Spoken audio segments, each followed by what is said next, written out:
second player nominee. Does it ring a little hollow given the way that your season ended this past weekend? Definitely.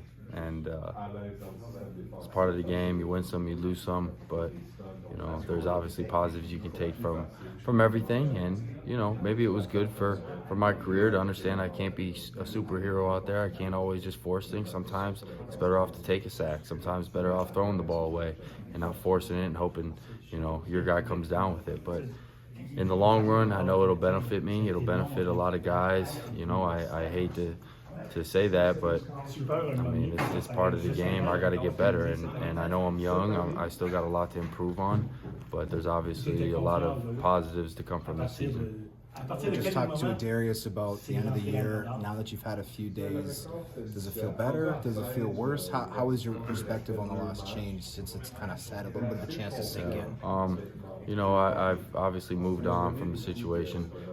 It definitely still hurts. It's going to keep on hurting, but you move on. You try to figure out where you can get better at, mentally, physically, whatever you can do to, just make sure that the same thing doesn't happen again. And that's kind of where it is.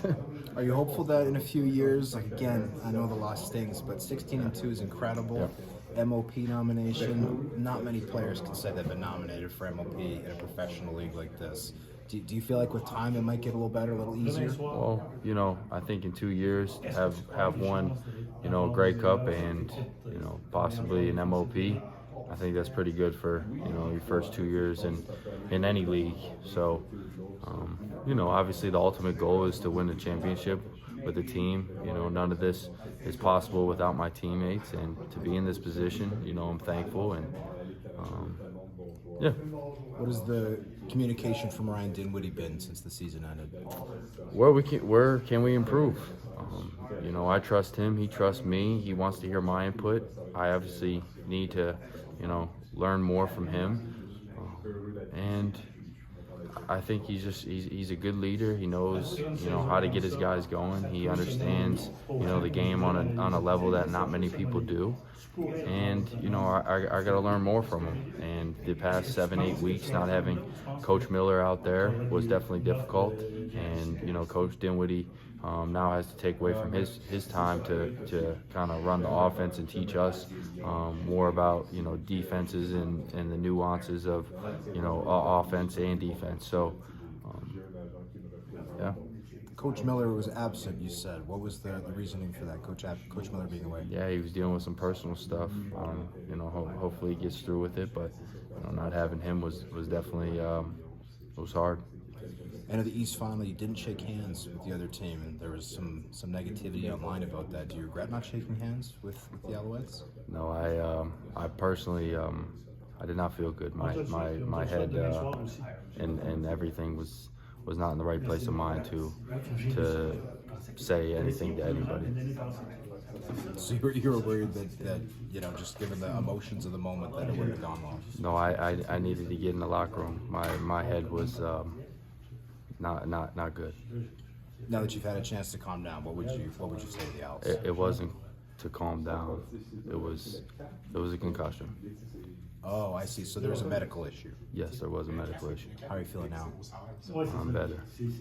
Okay. So when did the concussion occur? During the game.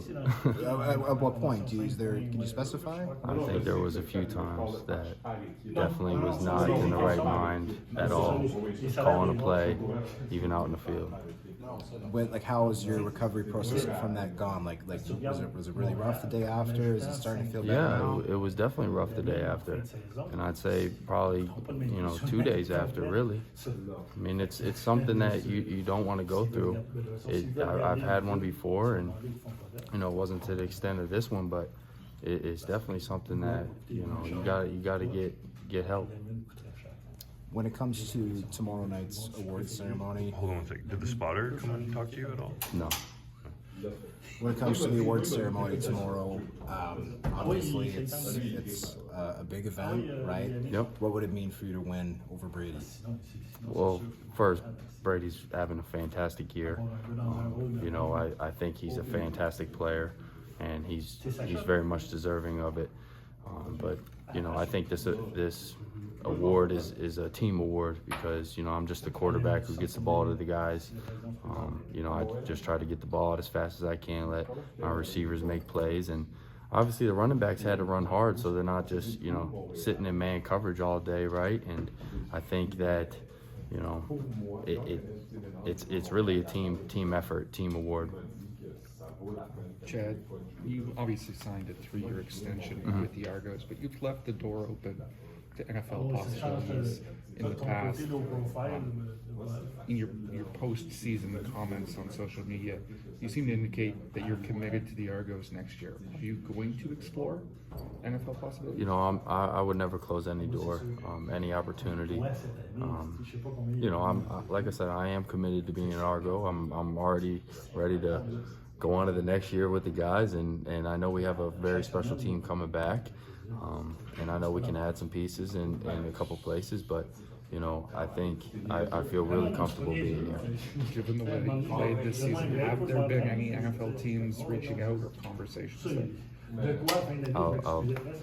Yes. Do you think there's other guys on your roster like DeMonte Coxey that could get NFL interest? Definitely. Yeah. Why do you say that about? Let's say DeMonte, for example.